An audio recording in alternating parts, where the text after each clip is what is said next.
आज सुवर्णपुर जिला शिशु सुरक्षा विशेषज्ञ कमिटी सोनपुर उपकारागार परिदर्शन करिसंती। प्रत्येक शिशुर सुरक्षा हेउची सरकारंकर दायित्व।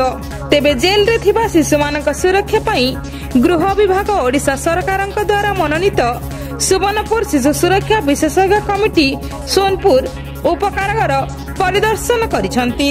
जिला आईन सेवा प्राधिकरण सचिव देवाशीष दास को तत्वावधान रे कमिटीर सदस्य प्रोफेसर नीलांबर शतपथी, हेमंत कुमार शाह और जिला शिशु सुरक्षा विभाग आईन अधिकारी केशव चंद्र मिहिर प्रमुख उपकारागार को जाई अंतेवासी सहित विभिन्न समस्या उपरे आलोचना करने संगे संगे कौनसी मामला रे आईन सह द्वंद्व थिबा शिशु कारागार रे थिबा अन्य कैदी सहित रहउछन्ति कि नहीं कमिटी पक्षरु जांच करा जाइथिला, किंतु आईन सह द्वंद्व थिबा शिशु पाई नथिले।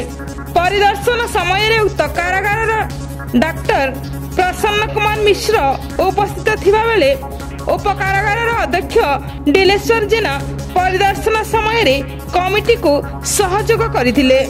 ब्यूरो रिपोर्ट तनुषान टीवी।